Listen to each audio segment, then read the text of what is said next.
इन्नल हम्दलिल्लाहि नहमदुहु व नस्तईनुहु व नस्तगफिरुहु व नु'मिनु बिही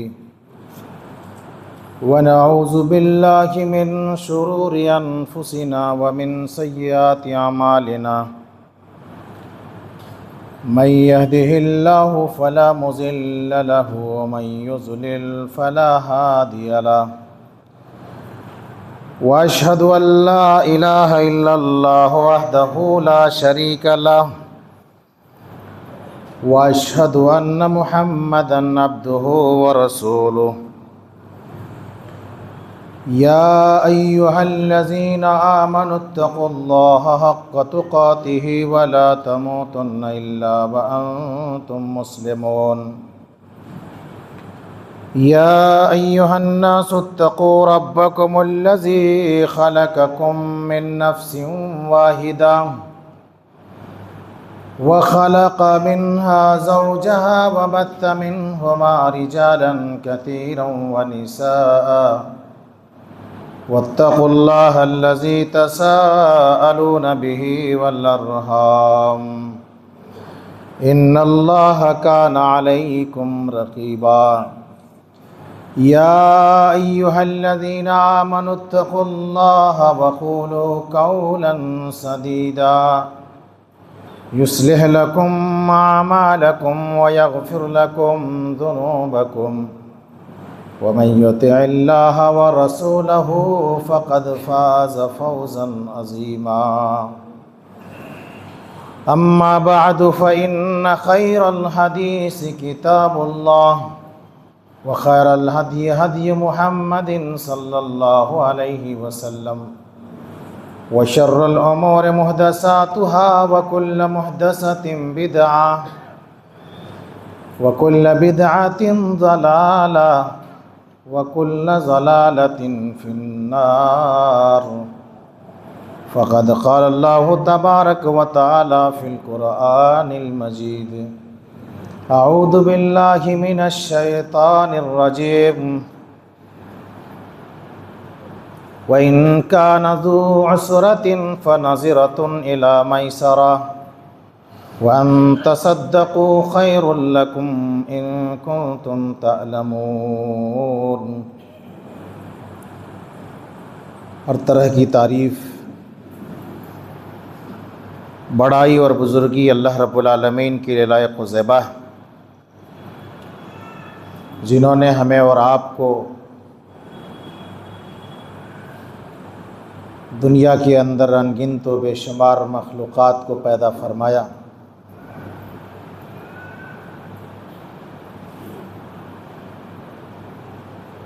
तमाम मखलूक़ात के लिए अल्लाह रब्बुल आलमीन ने दुनिया के अंदर तरह तरह के इनामात से नवाजे।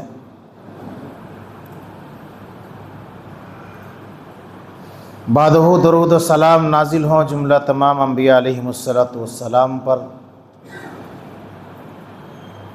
खुसूसन हमारे आखिरी पैगंबर रहमतुल लिल आलमीन ख़ातमुन नबिय्यीन इमामुल अंबिया इमाम आज़म सरवरे गिरामी जनाब मुहम्मदुर रसूलुल्लाह सल्लल्लाहु अलैहि वसल्लम। बरादरान इस्लाम, हाज़रीन जुमा, मुअज़्ज़ज़ बुज़ुर्गों,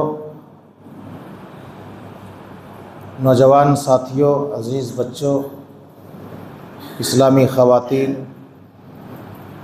पर्दा नशीन माएँ और बहनें, आज के खुतबा जुमा में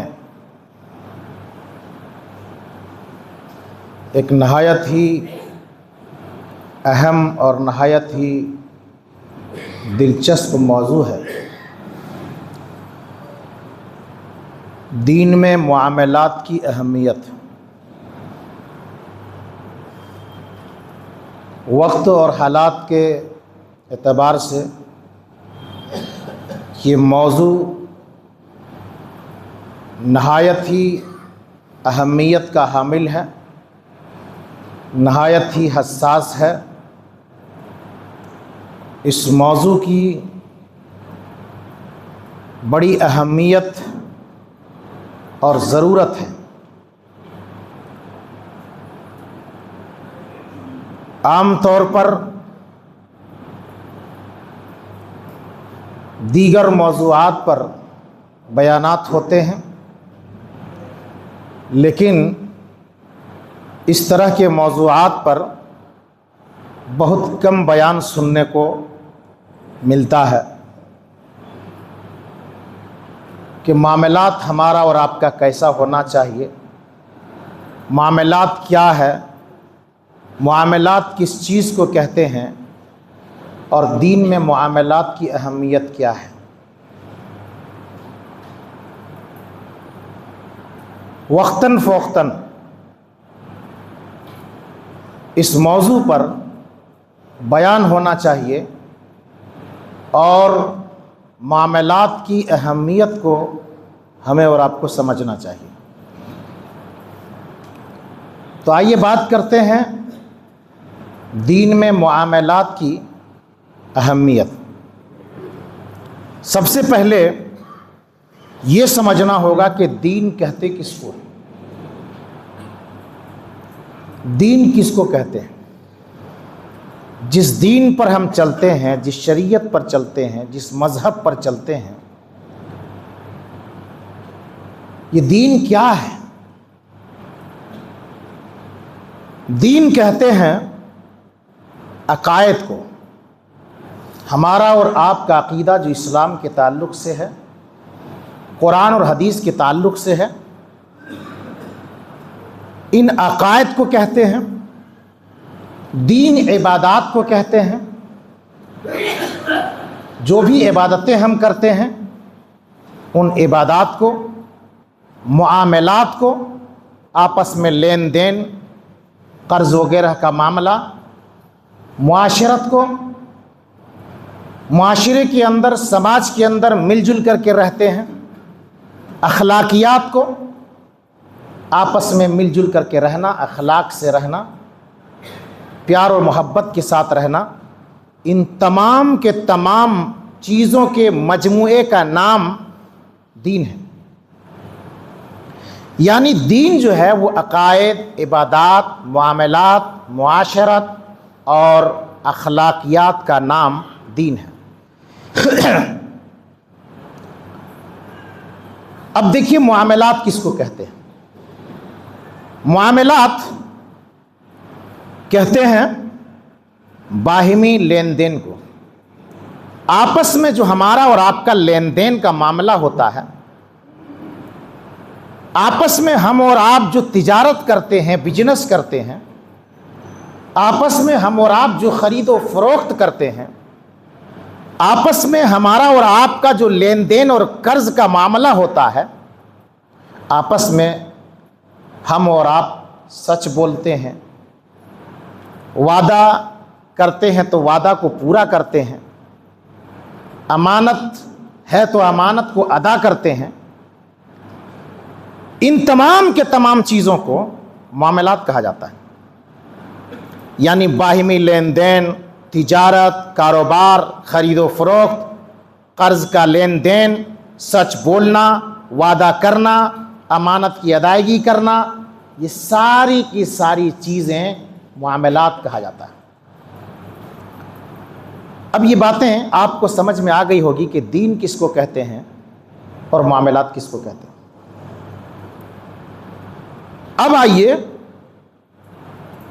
हम और आप ये देखें और ये समझने की कोशिश करें कि दीन इस्लाम में मामलात की अहमियत कितनी है, कितनी बड़ी अहमियत है। कुरान मजीद खोलिए और कुरान मजीद में सूरह बकरा को पढ़िए और सूरह बकरा में आयत नंबर 280 को उठाइए। अल्लाह तबारक व तआला ने यहाँ पर मामलात का ज़िक्र किया।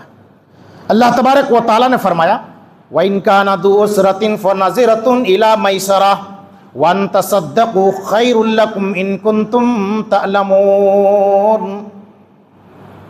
कहा अगर कोई तंगदस्त हो, कोई परेशान हाल आदमी हो और आपस में लेन देन का मामला हुआ है, आपसे कर्जा लिया है, आपसे पैसे लिया है, वक्त पर नहीं दे सकता है, वक्त पर अदा नहीं कर सकता है, चुका नहीं सकता है, तो अल्लाह तबारक व तआला ने फरमाया कि ऐसे लोगों को तुम मोहलत दे दिया करो। चूँकि ज़माने जाहिलियत में लोगों का मामला ऐसा था कि जब कर्ज लेता था तो देने वाला वो सूद भी जोड़ता था और उन्हें मोहलत भी नहीं देता था। आदमी परेशान हो जाता था। अल्लाह तबारक व तआला ने फरमाया कि सूद तो लेना तो दरकिनार, अगर कोई तंगदस्त आदमी है तो तंगदस्त आदमी के साथ आसानी का मामला करो। आसानी का मामला क्या करेंगे? अगर बंदा देने के लायक है, वक्त पर नहीं दे सकता है, कोई परेशानी है, तंगी है, तो ऐसे लोगों को मोहलत दे देनी चाहिए कि जाओ 15 दिन का टाइम लिया था, अब तुमको 1 महीने का टाइम दे देते हैं, या जब मर्जी तुम दे देना, कोई मसला नहीं है। यानी ऐसे तंगदस्त को मोहलत दे देनी चाहिए। मामलात के ताल्लुक से अल्लाह तबारक व तआला हमें और आपको यहाँ पर ये पैगाम दे रहा है।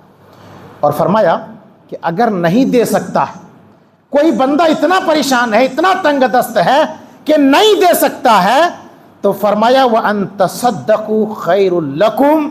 देखो कि बंदा बेचारा बड़ा परेशान है तो माफ़ कर दो, सदका हो जाएगा आपके लिए।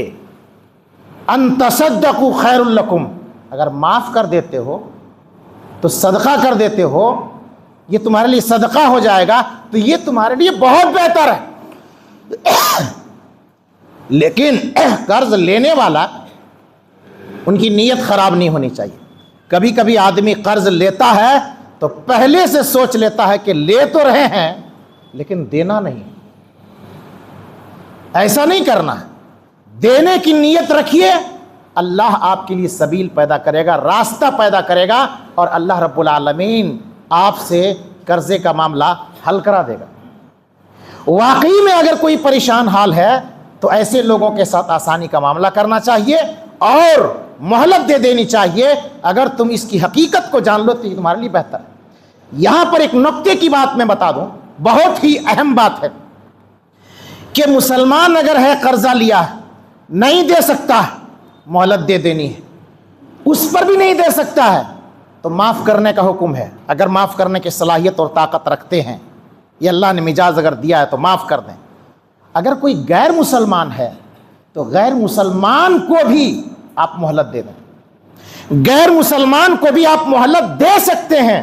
यहाँ तक कि अगर कोई गैर मुसलमान है, वो हमारे खिलाफ जंग नहीं करता है, इस्लाम के खिलाफ जंग नहीं करता है, समाज और माशरे में मिलजुल करके रहता है, तो ऐसे गैर मुस्लिम को कर्जा माफ़ कर सकते हैं। गैर मुस्लिम का कर्जा भी माफ़ किया जा सकता है। बात समझ में आई? सिर्फ और सिर्फ सदक़े फ़ित्र और ज़कात, जो फ़र्ज़ ज़कात है, फ़र्ज़ वाला सदका है, वो फ़र्ज़ वाला सदका किसी गैर मुस्लिम को नहीं दिया जाएगा, क्योंकि अल्लाह तबारक व तआला ने फ़र्ज़ सदका और ज़कात के ताल्लुक से मुकर्रर कर दिया है कि कहाँ देना है और कहाँ नहीं देना है। लेकिन ऐसे अगर मुसलमान है, नॉन मुस्लिम है, कर्ज़ का मामला है, मोहलत देना है, दे दीजिए। मोहलत के बावजूद नहीं दे सकता है तो ऐसे लोगों को माफ़ कर दीजिए।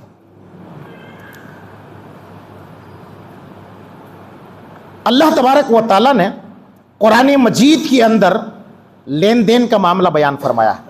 एक और बात मैं आपको बताऊं, बड़ी कीमती बात। कुरान मजीद में एक आयत है सूरह बकरा में, सूरह बकरा की आयत नंबर 82 है, 282, 282। ये आयत कुरान मजीद में सबसे बड़ी आयत है, याद रखिएगा। पूरे कुरान में सबसे बड़ी आयत कुरान मजीद में सूरह बकरा आयत नंबर 282 है। इस आयत को आयतुद्दैन कहा जाता है, आयतुद्दैन कहा जाता है। इस आयत के अंदर अल्लाह तबारक व तआला ने मामलात को बयान किया है। किसी से लेन देन करते हैं, किसी से मामला करते हैं, कोई कर्ज का मामला है, कैसे कर्ज का लेन देन करना है, कैसे मामलात करना है, मामलात की पूरी तफसील को अल्लाह तबारक व तआला ने इस आयत के अंदर बयान किया है। अंदाज़ा लगा सकते हैं कि इस कुरान में सबसे बड़ी आयत अगर कोई है तो मामलात के ऊपर है। मामलात की अहमियत देखिए, ज़रा अहमियत देखिए। और कुरान मजीद को पढ़ डालिए। मैंने पहली जो आयत करीमा पढ़ी है आयत नंबर 280 सूरह बकरा, तो आयत नंबर 280, 281, 282, 283 चार आयतों को पढ़ लीजिए। इन सारी आयतों के अंदर अल्लाह तबारक व तआला ने मामलात का बयान किया।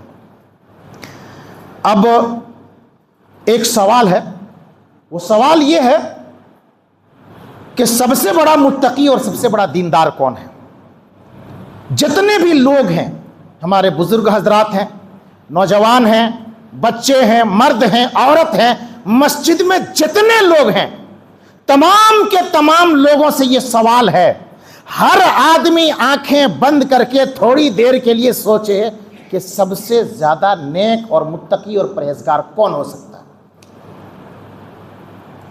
हर आदमी का दिमाग घूम रहा होगा, सोच रहे होंगे, तसव्वुर कर रहे होंगे कि कौन हो सकता है, और ये जवाब भी आ रहा होगा कि सबसे बड़ा मुत्तकी और परहेजगार तो वो होता है जो तहज्जुद की नमाज पढ़ता है, फर्ज नमाज पढ़ता है, नवाफिल पढ़ता है, प्लस तहज्जुद पढ़ता है। जिस आदमी के बारे में पता चल जाए कि ये आदमी ऐसा है जो तहज्जुद पढ़ता है, तो आदमी आंख बंद करके तस्लीम कर लेता है, आदमी बड़ा नेक है यार, तहज्जुद की नमाज पढ़ता है। आमतौर पर मस्जिद में बहुत सारे लोग बैठे रहते हैं, जिक्र अस्कार करते हैं, तिलावत करते हैं, कुरान पढ़ते हैं। हम लोग सोचते हैं कि कितना नेक है, कुरान पढ़ता है, तिलावत करता है, जिक्र अस्कार करता है, नेकियां करता है, मस्जिद आकर के बाजमात नमाज पढ़ता है। ये कुरान पढ़ने वाला, तिलावत करने वाला, नमाज पढ़ने वाला, ज़कात देने वाला, हज करने वाला, उमरा करने वाला, ये लोग तो नेक है भाई साहब, सारे के सारे नेक हैं। यकीनन ऐसे लोग नेक होते हैं, तहज्जुद पढ़ने वाले, नमाज पढ़ने वाले, रोज़ा रखने वाले, ज़कात देने वाले, हज करने वाले, उमरा करने वाले। लेकिन सिर्फ इसी पर बस नहीं है। एक चीज याद रखिएगा, अगर कोई बंदा नमाज पढ़ता है, फराइज की अदायगी करता है, नवाफिल का एहतमाम करता है, तहज्जुद की नमाज तक पढ़ता है, और उनका मामलात, उनका लेन देन लोगों के साथ सही नहीं है, उनका व्यवहार लोगों के साथ सही है, तो यकीन जानिए इस्लाम की नजर में अल्लाह की कसम वो बंदा नेक नहीं हो सकता है। चाहे वो जितना भी सर पटक ले, जितनी भी नमाज और रोजा कर ले, हज और ज़कात दे ले, उमरा कर ले, बार बार उमरा कर ले, वो आदमी नेक नहीं हो सकता है अगर उसका मामलात साफ सुथरा नहीं है। तो ये बड़ी कड़वी बात है, और ये ऐसी बात है कि इसको लिखने वाली बात है, इसको पल्लू में बांधने वाली बात है। भाई साहब, ऐसी क्या बात है कि एक आदमी नमाज पढ़ता है, रोजा रखता है, ज़कात देता है, हज करता है, सब कुछ करता है, इसके बावजूद मामलात अगर गड़बड़ है तो नेक नहीं है। एक वाकया है,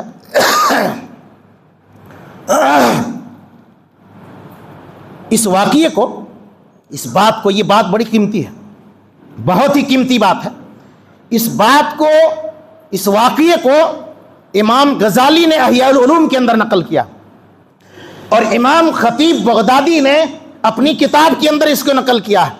इमाम बगवी ने इस वाकये को, इस बात को नकल किया है, और इमाम अलबानी रहमहुल्लाह ने इस वाकये को हसन का दर्जा दिया है, बिल्कुल सही सनद के साथ। ये बात है, ये कोई हवाई बात नहीं है, ये कोई किस्सा कहानी नहीं है। इतने हवाले के साथ मैं आपके सामने इस बात को रख रहा हूं ताकि हम और आप समझें कि मामलात की अहमियत क्या है। वाकया क्या है?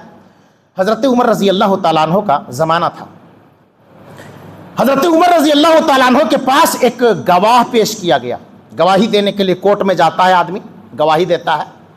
गवाही देने के लिए कोर्ट में बुलाया जाता है, आदमी जाकर के गवाही देता है। हज़रत उमर रज़ी अल्लाह अन्हु की अदालत में एक आदमी आया गवाही देने के लिए, किसी आदमी के ताल्लुक से खड़ा हुआ। हजरत उमर ने कहा कि गवाही पेश करो। गवाही देना शुरू किया। कहा, अमीरुल मोमिनीन, मैं जिस भाई के बारे में गवाही देने आया हूं, ये आदमी बड़ा अच्छा है, ये बड़ा नेक है, बड़ा मुत्तकी है, बड़ा परहेजगार है।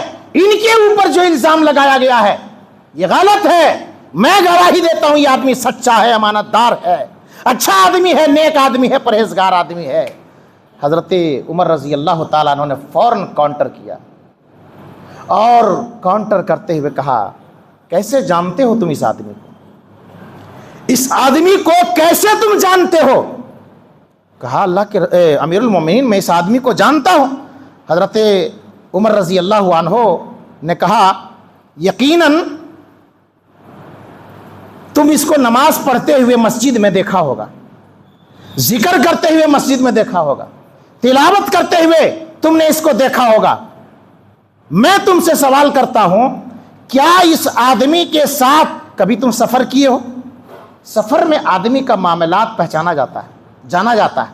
आदमी सफर में पहचान लिया जाता है कि इनका अखलाक कैसा है, इनका व्यवहार कैसा है, इनका मामलात कैसा है, इनकी सोच कैसी है। किसी आदमी के साथ सफर करो तो पूरा सामने आ जाता है कि आदमी का पैमाना क्या है, किस औकात का ये आदमी है। दूसरी चीज, कहा यह आदमी तुम्हारा पड़ोसी है? कहा कि नहीं, पड़ोसी नहीं है। कहा सफर किए हो?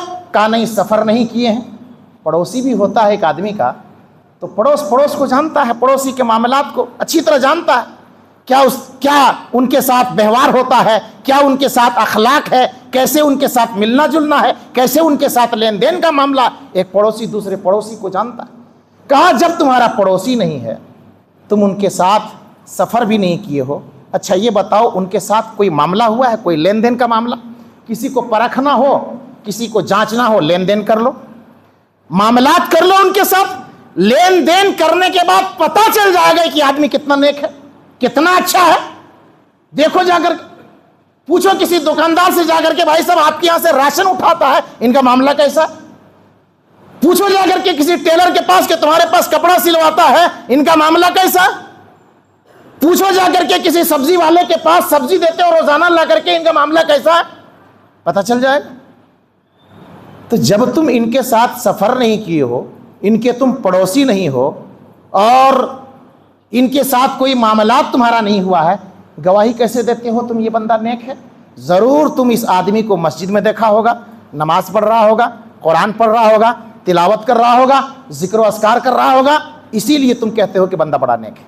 उस आदमी ने गवाही दिया, कहा कि अमीरुल मोमिनीन आप तो बड़े दुरंदेश हैं, वाकई इस आदमी को मैंने मस्जिद में देखा है और अक्सर देखा है कि नमाज पढ़ता है और ये तिलावत करता है, जिक्र व अस्कार करता है, ये जमात के साथ नमाज पढ़ता है, बाकी इनके साथ ना मैं सफ़र किया हूँ, ना ये मेरा पड़ोसी है और ना इनके साथ कोई मामलात हुआ है।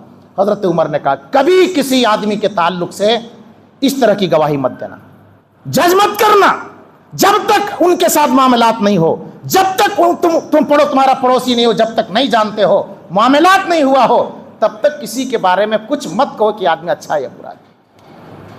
मैंने भी देखा है बहुत सारे औरतों को, मैंने तो एतबार कर लिया आदमी बड़ा नेक है, बड़ा अच्छा है, लेकिन जब मामला सामने आया तो दूध का दूध और पानी का पानी हो गया कि आदमी तो बड़ा गड़बड़ है, ये आदमी बड़ा गड़बड़ है। नमाज तो पढ़ता है, कुरान तो पढ़ता है, जुब्बा कुब्बा तो पहनता है, टोपी तो पहनता है, लेकिन मामला इसका सही नहीं है।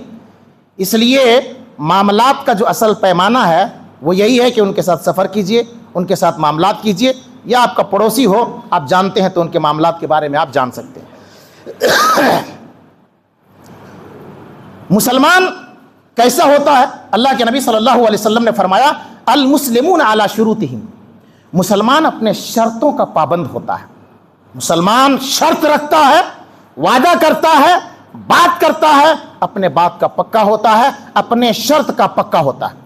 और एक हदीस है सही बुखारी और सही मुस्लिम के हवाले से, मशहूर हदीस है बुखारी और मुस्लिम की। हज़रत अबू हुरैरा रज़ियल्लाहु अन्हु हदीस के रावी हैं, इज़ा हद्दस कज़ब, आदमी जब बात करता है तो झूठ बोलता है। ये निफाक की निशानी बताई गई है, 3-4 निशानी बताई गई है। कहा इज़ा हद्दस कज़ब, मुनाफिक की निशानी ये है कि बात करे तो झूठ बोले, वादा करे तो वादा खिलाफी करे, और अमानत में खयानत करे, तो ये आदमी मुनाफिक है। और एक बुखारी की रिवायत है, उसमें ये चौथी चीज़ का जिक्र है कि वो किसी से बहस मुबाहिसा करे तो झगड़ा करता है। तो ये सारी के सारी चीज़ें जो है इनका ताल्लुक मामलात से है, इनका ताल्लुक मामलात से है। आज समाज और माशरे का हाल देख लीजिए, समाज और माशरे में लोगों के मामलात, हमारे और आपके मामलात कैसे हैं? लेन देन का मामला हो गया, नाप तोल का मामला हो गया, धोखा हो गया, कर्ज का मामला हो गया, तिजारत का मामला हो गया, मिलावट हो गया। दूध के साथ हमारा और आपका मामला क्या है, राशन दुकान वाले के साथ मामला क्या है, और दीगर लोगों के साथ मामला क्या है, जमीन वालों के साथ हमारा मामला क्या है, बिल्डिंग वालों के साथ हमारा मामला क्या है, किस पार्टी का बकाया है, पार्टी लोगों के साथ हमारा और आपका मामला क्या है। इन सारी चीजों को सामने रखिए और अपने आप का मुहासबा कीजिए कि हमारा मामला समाज में, माशरे में कैसे, समाज में और माशरे में कैसे। समाज और माशरे में हमारा मामला बहुत गड़बड़ है। दूध वाला आकर के शिकायत करता है, बरजस्ता मुझसे कहा उन्होंने कि मौलवी साहब फलाने के यहां दूध देते हैं, मुझको तंग करके रख देता है। एक तो दूध लेता है, दूध का पैसा नहीं देता, टाइम पर पैसा नहीं देता, और अगर पैसा देता भी है तो गाली गलौज भी करता है। बस चाय वाले ने शिकायत तक किया कि इन लोगों को बाजार में चाय पिलाता हूं तो मेरा चाय का पैसा नहीं देता। ये हमारा और आपका नजरिया। बाज लोग टेलर के पास, दर्जी के पास जाते हैं कपड़ा सिलवाने के लिए। उनका कहना है कि भाई साहब ईद में कपड़ा सिलवाते हैं, रमजान में कपड़ा सिलवाते हैं, हिसाब तक नहीं करते हैं, 3 साल 4 साल 5 साल हो जाता है, सिलाई का पैसा नहीं देता, उसी कपड़े में नमाज पढ़ता है, ईद की नमाज पढ़ लिया, बकरीद की नमाज पढ़ लिया, पैसा आज तक हिसाब। कितने लोग इस दुनिया से चले गए, कर्ज उनका बाकी रह गया, राशन दुकान वाले के पास बाकी, दूध वाले के पास बाकी, सब्जी वाले के पास बाकी, समाज और माशरे के पास लेन देन है किसी से 50,000 लाख रुपया बाकी है, जमाने से बाकी है, लेन देन करके हमने रखा। हमको कोई फिक्र नहीं कि 50,000 रुपया हमको देना, 1 लाख रुपया हमको देना, कर्ज के ताल्लुक से हमें कोई फिक्र नहीं। ये हमारा और आपका मामलात है। और बाज मालदारों का रवैया कैसा होता है, देखिए, ये सही बुखारी की हदीस है। अल्लाह के नबी सल्लल्लाहु अलैहि वसल्लम ने फरमाया, मतलुल गनी जुल्मुन, मालदार आदमी अगर किसी गरीब आदमी, मजदूर आदमी को टाल मटोल करता है, कोई मजदूर आदमी है टाल मटोल करता है, कोई दूध वाला है, कोई सब्जी वाला है, कोई राशन वाला है, कोई भी है, पैसे लेन देन में टाल मटोल करता है, जाओ ना सुबह आना, सुबह आता है, अजी सुबह सुबह तुम पहुंच गए हो, जाओ शाम को आना, शाम को आता है, अभी पैसे नहीं है, 1 हफ्ता बाद ले लेना। ये टाल मटोल करना अल्लाह के नबी ने फरमाया कि जुल्म है, ये जुल्म है। और बाज लोग एक तो टाल मटोल करते हैं, डांटते हैं, गाली गलौज करते हैं, और बाज औकात में ऐसे लोगों की पिटाई तक कर देते हैं। याद रखिएगा, ऐसे जालिमों के बारे में इस्लाम ने प्रचार करने का हुक्म दिया है कि समाज में और माशरे में ऐसे लोगों का प्रचार करो कि कितना बड़ा जालिम है और लोगों के साथ कितना बड़ा जुल्म करता है। ये गीबत नहीं है, इस्लाम ने यहां गुंजाइश रखी है, जायज है ऐसे लोगों का प्रचार किया जाए, बुराई किया जाए। ये फला आदमी है, लाखों रुपये रखा हुआ है हमारा सालों भर से, जमाने से, और दे नहीं रहा है, टाल मटोल कर रहा है। ऐसे जालिमों का प्रचार किया जाए। और इसी पर बस नहीं, बल्कि अल्लाह के नबी सल्लल्लाहु अलैहि वसल्लम ने फरमाया कि मन गश्शना फलैसा मिन्ना, जो धोखा देता है किसी को वो हम में से नहीं है। एक ज़रूरी वजाहत मैं कर देना चाहता हूं कि इंसान मौत से पहले मामलात को ठीक कर लेना चाहिए, मामलात को ठीक कर लेना चाहिए। क़यामत का दिन होगा, इंसान सबसे ज़्यादा फंसेगा तो मामलात में फंसेगा। नमाज, रोज़ा, ज़कात, हज वगैरह ये इबादत अपनी जगह हैं, हुकूकुल्लाह, अल्लाह रब्बुल आलमीन चाहेगा तो माफ़ कर देगा, चाहेगा तो सज़ा देगा। लेकिन मामलात इतना संगीन मामला है कि जिस बंदे का हक आपने मारा है, जिसका पैसा लेकर के आप दुनिया से चले गए, आपने दुनिया के अंदर कर्जा नहीं चुकाया, क़यामत का दिन होगा, चुकाना होगा, माफ नहीं होगा। इसलिए मौत से पहले चुका लीजिए। कितने लोग गुजर गए, कर्जा बाकी है। अच्छा, उनकी औलाद को भी फिक्र नहीं है कि मेरा बाप मर गया तो उनका कर्जा चुका दो, जान रहा है बेटा, लेकिन फिर भी वो इग्नोर कर रहा है, नजरअंदाज कर रहा है। जाने दीजिए, अब्बा का मामला अब्बा समझेंगे, दादा का मामला दादा समझेंगे। प्रॉपर्टी यूज कर रहे हो, पैसे इस्तेमाल कर रहे हो, बाप के मकान में रह रहे हो, पैसे नहीं है तो प्रॉपर्टी बेच करके, मकान बेच करके अपने बाप का कर्जा चुकाओ। इतना संगीन मामला है, मालूम है आप, इतना संगीन मामला है। कयामत का दिन होगा, इंसान नेकियों का पहाड़ लेकर के जाएगा, सारी नेकियां उनकी खत्म हो जाएंगी, सब मजलूमों को दे दिया जाएगा। और आखिर में जब उनके पास कोई नेकी नहीं रहेगी तो अल्लाह तबारक व तआला मजलूमों के गुनाह को उनके सर पर लाद दिया जाएगा। और देखते देखते वो इंसान जो नेकियां लेकर के क़यामत के दिन नेकियों का पहाड़ होगा, नेकियां लेकर के जाएगा, अचानक अल्लाह के नबी सल्लल्लाहु अलैहि वसल्लम फरमाते हैं कि तुम मकतूरिहा फिन्नार, सही मुस्लिम की हदीस है कि वो देखते देखते जहन्नम में चला जाएगा, सब नेकियां खत्म हो जाएगी। क्यों?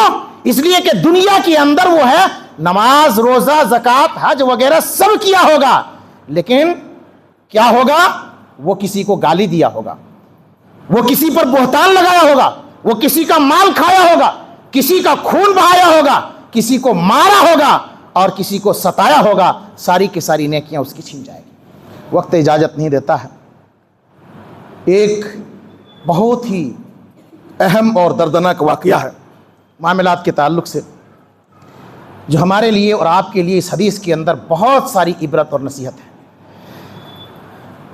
नबी सल्लल्लाहु अलैहि वसल्लम के दौर का जो मामला था, नबी और सहाबा के दौर का, वो मामला ऐसा था कि मुसलमानों को देख करके, उनके मामलात को देख करके पहचान लिया जाता था कि ये मुसलमान है, ये नबी के उम्मती हैं, ये नबी के जानशान है, ये जानशीन है।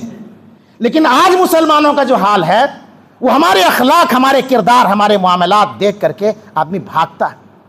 यकीन मानिए, कोई गैर मुस्लिम ऐसे मुलाकात होती है तो थोड़ा बहुत यकीन होता है कि गैर मुसलमान है, ये बेईमानी नहीं करेगा।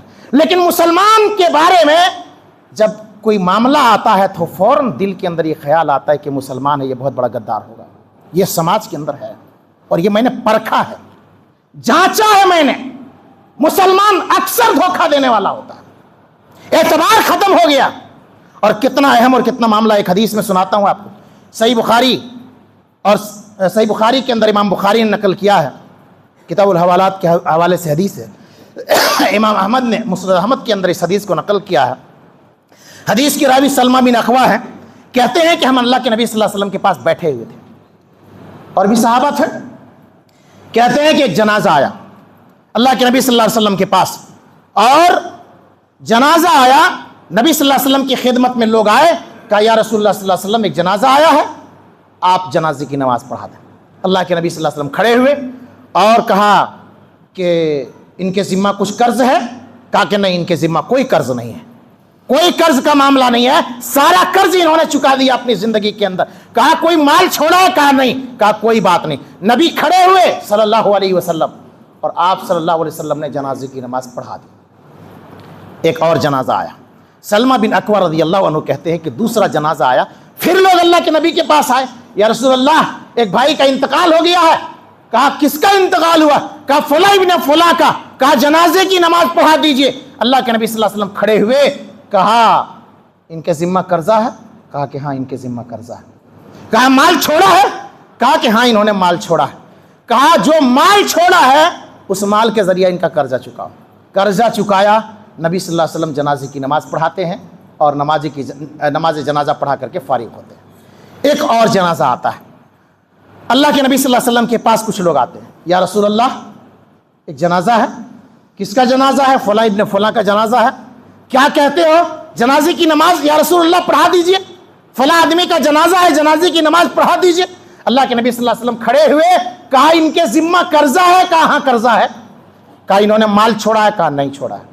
अल्लाह के नबी सल्लल्लाहु अलैहि वसल्लम आगे से हट गए, पीछे चले गए और कहा कि तुम लोग इसके अपने भाई की जनाजे की नमाज पढ़ लो, मैं मना नहीं करता हूं, मना नहीं है, पढ़ लो, लेकिन मुहम्मदुर रसूलुल्लाह सल्लल्लाहु अलैहि वसल्लम ऐसे लोगों का जनाजा पढ़ने के लिए तैयार नहीं है जिनके मामलात क्लियर नहीं हो, जिनके मामलात की सफाई ना हो। अल्लाहु अकबर।